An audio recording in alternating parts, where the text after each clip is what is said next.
Mini episode 1037 of the FDH Lounge is brought to you by Sportsology, delivering unconventional columns and webcasts about sports, TV, music, movies, and more. Follow them on the web at sportsology.com. The FDH Lounge. You'll want to schedule your life around it. A long time ago, on a gloomy, wet Cleveland spring night, two men stand alone amidst the late-night drizzle. Their voices echo across the vacant station parking lot as they debate the merits of the great American radio show that have been missing for far too long. On that night, an idea was born. That idea became the FDH Lounge.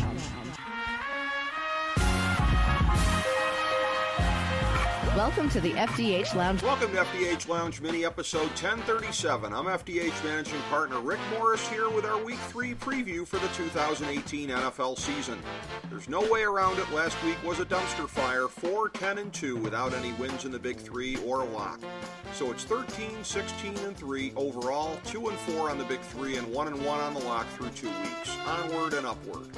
We start with the Jets trying to avenge their legendary loss in the 1986 AFC semifinals to the Browns at the scene of the crime, somehow getting a field goal down from 3.5. At the risk of oversimplification, the Browns will win at least a few games this year, and few look winnable, so take them in this one that does. Here's one with two teams in places people perhaps didn't anticipate, as the Colts won on the road, while the Eagles were the latest victim of Ryan Fitzpatrick. This battle in South Philly sees the home team laying 7.5 up from a touchdown. For once, it's a game with Andrew Luck as the less rusty pitcher, so look for Indy to at least get the back door. The surprising Bengals head down to Charlotte, getting 2.5 down from a field goal. Some of the things that went wrong for the Panthers last week seem fairly atypical of them, so we'll look for them to bounce back. The high-flying Jags are back at home, laying 10.5 to the Titans. Coming off of the big win over the Pats, the Jags feel a bit overvalued. Take the points. Atlanta just hosted one brutal NFC South cage match, and now they have another against the Saints, laying 2.5 down from a field goal. One of these teams is going to be 1-2, and right now that team looks a lot more like the Saints, so lay the points. Two of this decade's Super Bowl winners square off in B-more as the Ravens lay 5.5 up from 5 to the Broncos. It's hard to see Denver keeping their hot start going against better competition off of a cross-country trip, so we'll spot the points. Two teams who have to be feeling urgency, the Giants and Texans, do battle in Houston with the home squad laying a touchdown up from a field goal.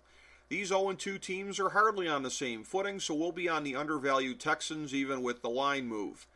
Two teams who just can't close in a Super Bowl square off in the Twin Cities with the Vikes laying a whopping 17 up from 16.5. Lopsided doesn't even begin to sum this one up, and the Vikings will be angry coming off of the tie at Lambeau, so it will get ugly. In the Joe Montana Bowl, KC is laying a touchdown at home to the Niners, up from 5. San Fran doesn't seem poised to keep up in this one, and they won't. The first ever Battle of Los Angeles, between these two teams anyway, sees the Rams laying 7.5 quote-unquote at home. The line seems a bit inflated, leaving room for the Chargers to at least come through the back door. Out in the desert, the flailing Cards host Chi-Town, getting 4.5 down from 5. This line is crazy low, even with the travel and the short week. The Bears will romp. On Sunday night, the Lions hope that they'll be doing much better than last time's evening affair when they host the Pats, getting 7.5. Wrong place, wrong time for the Motor City Kitties. On Monday night, the surprising Bucks try to keep it going against Pittsburgh in a pick'em that went off with them getting 2.5. This is one of the toughest games of the week to call, but Pittsburgh historically never digs deep holes for themselves, so this looks like the end of their swoon. Now for the Big 3. In the Vince Lombardi Bowl, the pack comes to D.C. laying 2.5. If you believe that Aaron Rodgers is going to go here, as we do, then the chalk is an easy pick. Two of the preeminent teams of the 70s, the Raiders and Dolphins, do battle on South Beach, with the Finns laying a field goal down from 4.5. It's almost a why ask why pick, given how these teams have looked thus far, and Oaktown's cross-country trip, but we're not going to overthink it and take the fish.